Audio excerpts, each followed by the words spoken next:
Man, do you ever sleep so deep that it takes you like 2 hours to come out of your, I don't know. I feel like I was in that REM state. I slept so deep last night. Dude, have you ever had a dream and you're so emotionally invested in it that you wake up and you're like Feel off weird all day? for like the first half of the day? You're like, Yeah. that's weird, man. Dream that I got beat up at a freaking in traffic in front of Coral and my kids and stuff, and I couldn't like all day. I was like, "Is it gonna happen? It's about to happen." I'm driving kid to school and stuff. Is this the guy? Oh man, yeah, this is the guy. Guys, I'm giving you a little behind the scenes right now. That before I hit record, this is what we talk about. Right here. I didn't know we were recording. Welcome to the Claw Pod. Ross and Marshall, awesome. On Eric. I'm the AntMan. Thank you guys for being here today. Thank you so much for watching. Sorry we missed you last week. A lot of technical issues, and without getting into it all, I'll just say it's good to be back with you guys again here on YouTube or listening or watching on Spotify or iHeartRadio or Apple Podcasts, wherever you take this in. Thank you so much for being with us and coming back every week to check out the nonsense that we talk about on here. It's always a lot of fun. Still a lot of buzz, guys, on the Goldberg interview from a couple of weeks ago now too. I know that that date is rapidly approaching. I think he didn't tell us, but it is pretty much understood now that last match is happening on July 12th, Saturday night's main event in Atlanta, Georgia. Got it. Man, who is it going to be? Well, we've seen him have some interactions with someone in particular, and that would be my guess. I'm just not going to say it right now because it hasn't been said out loud yet. Who do you want it to be? Is what I was thinking. Do you really want me to say it? Yeah. Why not, man? I think it's Gunther. Okay, I feel like that would make sense. That would make sense. They had the run in at Bad Blood. Yeah, That's common knowledge. We're not, breaking anything there. That's just a fact. Yeah. Or it could be it wouldn't be. Let's see. This is who I'd want. No, it it's to not be, Hulk Hogan. No, yeah, I'm saying Hulk Hogan's coming back, man. I'm telling y'all. You say that every year. That'll be the news from this podcast. Yeah, it's breaking. Ross and Marshall said Hulk Hogan's facing Goldberg. 4-way Sting, Goldberg, Hulk Hogan. When you guys are training with him, though, can you tell by like what he's trying to work on, like who it could or might be, or has he just flat out told you? Or is he? Well, I mean, he everything he wrestles, he destroys, and that's so cool. The dummy that he's been killing, which was it's usually an actual dummy, but the moves he puts on us too, it's whoever is unlucky enough to get in the ring with him. I feel, yeah, dude. You know what? Person in your soul. Thank God we were gonna be his punching bag guy, and then there happened to be one other dude in the gym, and after I saw one or two moves executed on him, I was like, it's not the worst thing to. It's a bad day. It's a bad day for him to put that extra step in and go. He was doing curls at the gym, just making himself better. Hey, buddy, get in here. You wrestler? Yeah, he's like, hey, buddy, get in here, and he's like, yes, sir. And he proceeded to, learn. He got helicopter ragdolled. He went all over that place. And now he's working the stock room at Home Depot. Yeah. What's funny is I made the mistake because I kind of felt bad for the guy getting thrown around, but I made the mistake of asking Bill how he delivers his spear. I was like, do you like run through or do you come this way? And that guy was looking at me like, shut up. Like, why'd you ask him that? Oh, wow. So you were smart enough not to ask him that while you're standing in the ring. Yeah. So he showed me all the variations of it. I don't even want to say the word spear while we're all in the ring together. I don't want to bring anything to mind. Dude, when he was walking me through something, he's like, so I like to grab my guy like this. He picked me up like I was nothing, like literally nothing. He's in great shape, man. Right now, I'm like 235, 240, something like that. Yeah. And probably lighter now. But you're not a small guy, but yeah, he was picking up like I can't believe how big he's getting too, man. It's pretty crazy to see his body come back like that. It's unfortunate that attention will be split, though. That's also the same All In Texas, and we're not going to get into all the politics of who's doing what on what night and what show and who's running up against somebody else. And I mean, I think for those who say that WWE doesn't think that AEW is competition, that's nonsense. It clearly is competition. And dude, it's Man, yeah. positive competition. To Fun at the same time. Who cares? Who has the better story? Who has the better and story? to be putting all of their shows on, on AEW's pretty much going off their schedule. I don't know, what initiated that, but it's competition. So Yeah, dude. And there's a few signings that are coming up. I don't know if they've been announced yet, so I don't want to mess anything At up. AEW? At AEW that I think are going to help a lot. And you can see it's starting to feel competitive now. It's these shows are getting big and the fans are excited and the matches are great. It's just like, man. And you so can feel it in the air. There's feel like a change coming. Yeah. And that's the best too, because that means both promotions are bringing the best out of each other. But it's people are competitive, so fans like to pick one or the other, or say that at least. But I watch it all. It's pro wrestling. We're all here for pro wrestling, And so I never understood the one or the other. Even back when we were watching, we would go back and forth with WCW and Raw. When it was like I would still jump in an argument and maybe I act like I had one side over the other. But realistically, we were watching WCW to watch Goldberg kick butt, and then when a guy would leave WWE and come to the other side, or leave WCW and come to the other side, that stuff was always exciting. Yeah. And then when there would be like an ECW pay-per-view, me and my friends would be passing that VHS around every day. Yeah. And then one kid would keep it like an extra day, and we'd all like not talk to him that whole day. We're all mad at him. Charge him late fees. Yeah. A different way than Blockbuster. But much like an athlete or a team in sports, you always want to peak at the right time. And what a great time to have buzz like AEW does right now, leading in to their Super Bowl or their WrestleMania, and that being All In Texas. That's coming up on July 11th in Arlington, Texas, Globe Life Field, there where the Texas Rangers play. Just by the location, this thing is going to be huge. I've seen a couple of reports and even schematics from the seating arrangement. Seating has stayed the same. However, the stage has changed where they've moved in different places. So it sounds like maybe even improvements as we go along, it looks like are being made to AEW's grandest show of the year, and glad that this year it is in America, Central, right here in the middle of America. Can't get any better. And at least for us, a little selfish that you can just drive to it, which is kind of fun. Man, there's it being in Texas, I really do feel like there's something supernatural going on, and our timing of being there. Yeah, it's Ross and I really are. We see this as a major opportunity that we cannot we can't let go. And so I don't think it gets any better for the position we're in right now. And so Ross and I are going to whoever it is, or whoever we're going against, whatever match we're in, it doesn't matter. But we are so excited, man. And I probably have never felt this. I don't know. I'm getting stir crazy. I want to get in the ring so bad. I can't. This will be definitely our biggest match of our career. Just like All In last year was in London. That was massive. And this is going to be even bigger for us. 100%. It looks like you guys have a couple of days of work, because the night before All In, you have Ring of Honor. That you guys are on the posters, assuming you'll be doing something there with Dustin and your 6-man titles. Looking forward to seeing what happens there. And of course, the next afternoon over at Globe Life Field. This coming up tomorrow is going to be a lot of fun too to watch, just because of the reports that we've heard about AEW Grand Slam Mexico sold out very, very quickly. Co-promotion with CMLL as well. There's all, UFC last year, they did the whole basically Mexican Independence Day at the Sphere and did the giant celebration. They've moved that to San Antonio coming up this year. Seems appropriate. Maybe just have it in San Antonio's Fiesta. I think that might be a great place to celebrate and have that fight.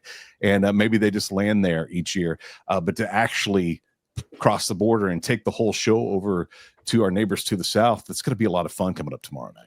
Dude, yeah. AEW and WWE, I feel like they're both they're both exciting, just exciting to watch. But AEW is 100% like people say I think it's more than a contender. I'm so happy that it's like it felt like a sink or swim situation with what they were at, and a lot of people would think AEW, because it's a newer promotion, that it would sink, but it looks like they're fighting, thriving, and there's so many great just wrestlers on the card. There is so many great wrestlers in the roster, and just watching all these guys take advantage of all their opportunities is awesome. But doing it in Mexico wrestling is huge.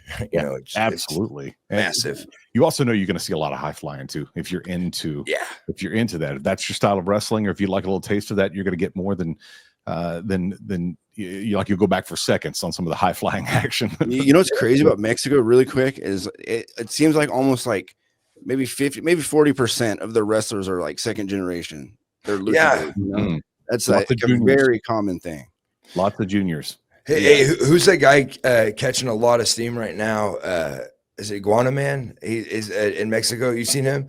Yeah, he's Man. Ross, you see that guy yet? He was just on the promotion, not this past weekend, the weekend before. WWE bought AAA, and that guy's a part of AAA. They bought AAA? Yeah, they bought. You didn't know that? No, I didn't know they bought it. WrestleMania, they announced the acquisition of AAA, and they did a co-promotion, Worlds Collide, with NXT and and AAA and Iguana Man, or is it just or Mr. Iguana? What you know who we're talking about? Yeah. The guy who walks around with Iguana. Iguana. He was a part of that, and a great surprise for the crowd too. I mean, he won them. He was a fan favorite. Yeah. Dude is over. Yeah, that's for sure. They even did a whole compilation on their YouTube of all the best moments of Iguana. Cool. What, really? Of just him? Some guys are just made to be over. He came out and he was with his group. You could tell what was cool is you can tell that exposure was new to a lot of the luchadors. You could tell they were nervous, a lot of those guys. And Iguana Man took his opportunity. He made the most of it. Came out on his knees, crawling and stuff. And so I was cracking up, but a lot of guys are like that. They're not necessarily like top guy or like the ace or anything, but the crowd always goes nuts for them. Yeah, and they always get a ton of energy from the crowd. The one that's creating steam. But you said that, Marshall. Guy that's getting a lot of steam right now. Iguana. Exactly. Man, he's making the most of his opportunity. Speaking of steam, RLW, you guys have an event coming up again. This is 4th of July weekend at the Von Erich Ranch. That's right, man.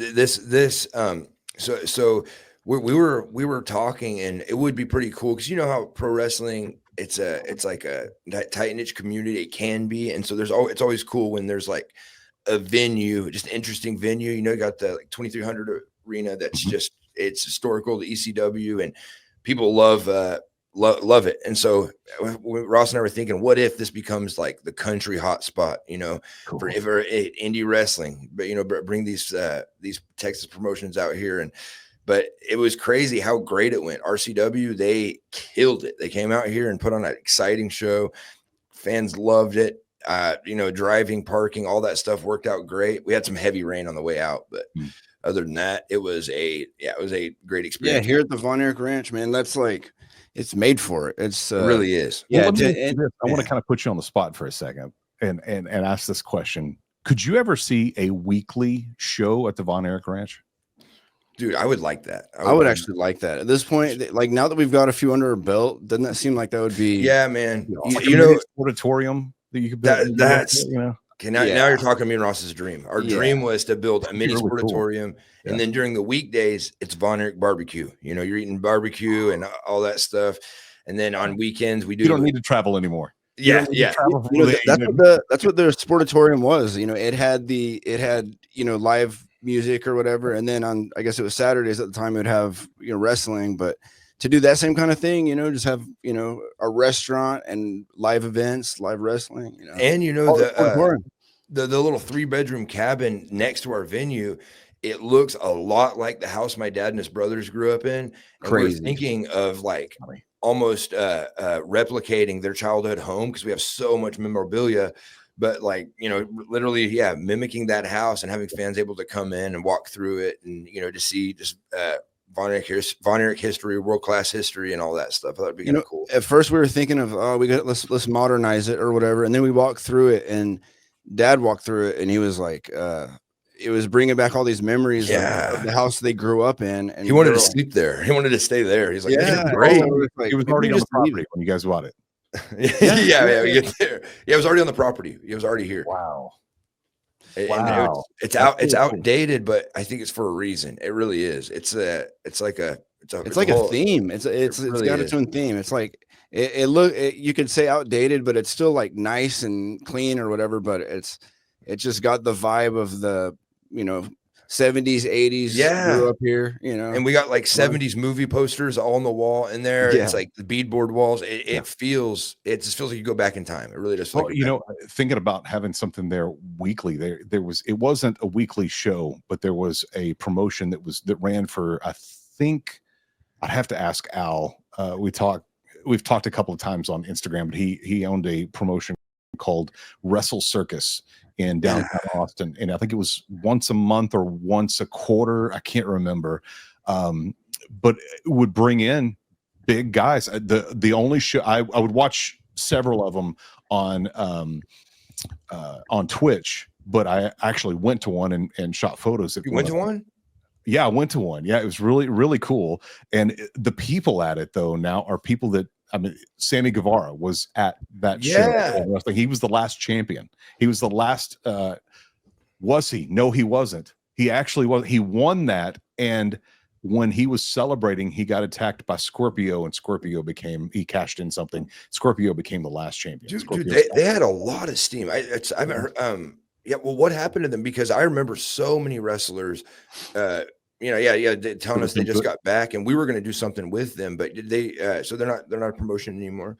They're not a promotion anymore. The reason that they're not a promotion anymore, I'm not sure. And I'm friends with Al, who was the owner on Instagram, and I've never really just reached out and asked. Sammy might be able to fill you in a little bit. Okay, if you ask him, I know. But there's just a lot of people. There was I'm blank. Guys, one thing you know about me is I'm terrible with names, especially when I'm being put on the spot. Cool guy, wears sunglasses. Orange Cassidy. Thank you. Orange Cassidy was at it. Orange Cassidy was there. That was really cool. Sammy, who owns, who owns the other promotion that is kind of running. Oh, Sammy Callahan. Sammy Callahan was at it. Yep. Yeah. Sammy Callahan was super, very, very nice guy. You know the story behind the name? Like the circus part? Like, what's the story behind No, I what's funny is how I found out about him was that Al did an interview with Eric Bischoff when Eric did a podcast that was just him. He would just go on. He would invite guests on sometimes he'd just talk, answer questions, what have you. But he found their X or Twitter page back then, and he loved the logo, and the logo was awesome. Yeah, it was. That's what caught his eye, and he thought, this is really, and then he started looking into him. He's like, okay, this is actually a legit promotion. So he had Al on, and that's how I found out about him. And he said, and this was before I had moved to Austin. We were living in Phoenix then, and I heard that podcast, and I was like, we're going to be back. I'm going to, and so I started watching them on Twitch, and then we ended up moving here and went to a show. Yeah, that was smart of them to put their show on Twitch too. So they were they on Twitch monthly? They were, yeah. Every time they had a show, it was on Twitch, and it was the first wrestling show ever broadcast on Twitch. I was going to say that because that's relatively like new. Twitch was really new, so they're like the first to do that. And you could get, you either had to pay for it, or if you were an Amazon Prime member, you got to subscribe to one channel for free. That's cool, man. Yeah. There's a couple of promotions I always wondered how they would do if they weren't bought out. Like Evolve too. Remember Evolve was doing big shows, and ROH. I remember ROH doing a show. It was kind of, I think it was when All Elite was they were just a faction there in New Japan and all that, because Ross and I were at a mall in our hometown, and these kids were in Bullet Club shirts. Yep. All right, from a New Japan, like it's just insane. I was like, man, is wrestling getting cool again? And we had just gotten home from Japan, right? And we're in Hawaii. We had just gotten home, and we're like, man, that's kind of trippy. And then they found out they did a show at American Airlines Center and sold it out. And I was like, that is in Ring of Honor. Wait, what? You know, so Ring of Honor was its own entity and doing its own thing and kicking butt. But it's I cool. also watched The Wrestler again the other day, and it was a real Ring of Honor show that they taped the final match. Really? Yeah. Dang, You know what? I just saw a story about. It's weird you said that, like some clip, and it was an actual crowd, right? It was at an actual show where they shot that, and they had and the crowd. like they needed the crowd, to like tame it down a little bit, and man, and they did, and they started chanting, I think like we are sorry, or we effed up, or something like that. Yeah, dude, the Ring of Honor crowd, I think, especially during that, like the Seth Rollins, Sami Zayn, because I feel like every great big name has gone through there. Kevin Owens, all that. But there was a time they really were like, I feel like we're all going to talk about it one day, but like it almost felt like an ECW type of thing, because it was an intimidating crowd amongst other wrestlers. Were like, the ROH crowd.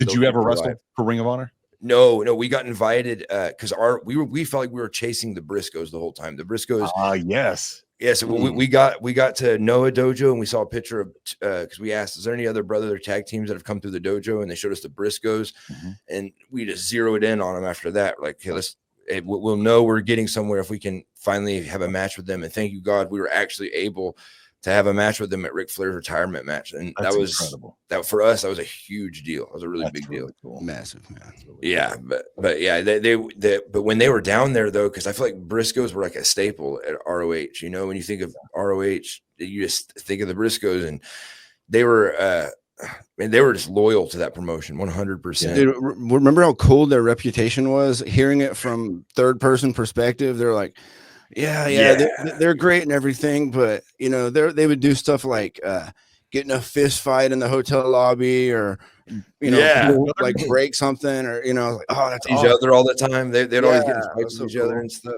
With each other, they would get in fights. That's everybody.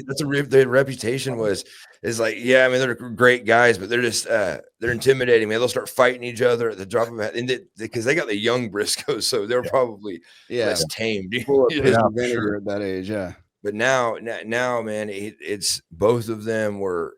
Dude, you know what's weird is people will often say that it's hard to connect with just me or Ross because we're always together. Yeah. And so when you're with us, it's when you're with both of us, it feels like you're connecting better. Yeah. But the only two people I've ever met that were similar to that were the Briscoes. And what was funny is when we first met them, we only had like 10 minutes to go over our match and talk about anything. And there was a little bit of just brotherly rivalry. They had made the whole match, and we were like, I don't like that, man. We just got here, and you're just gonna. Granted, we did show up like 3 hours late. Or plane. But anyways, it was like a borderline argument before the match, and then after the match, we like right before the match, though, I was like, "Hey, y'all want to say a prayer?" And they both like, "Huh?" They couldn't believe we wanted to pray, and that's when we really connected after that. And then we went out there and beat the crap out of each other. Came back, and became best friends.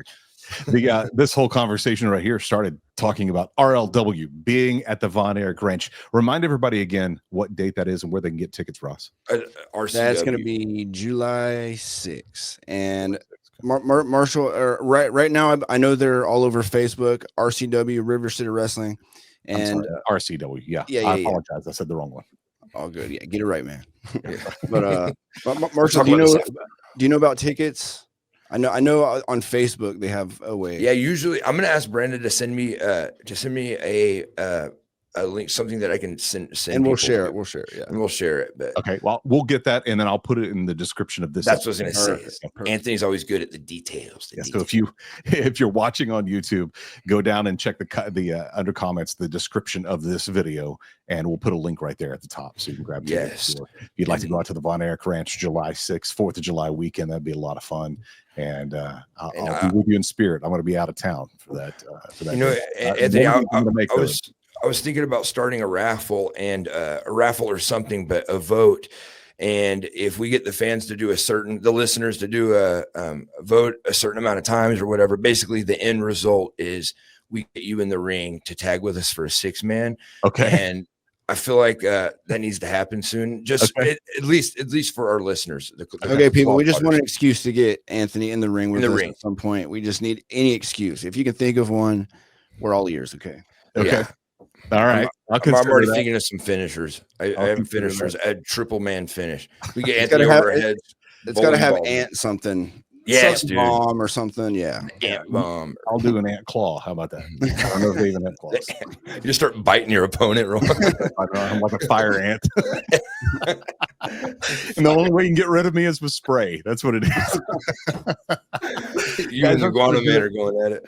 That's going to do it for the podcast today. Don't forget, Dynamite is coming to us from Mexico tomorrow. Grand Slam Mexico for AEW. Looking forward to watching that and then talk a little bit about it next week here on the Claw Pod. We'll see you guys.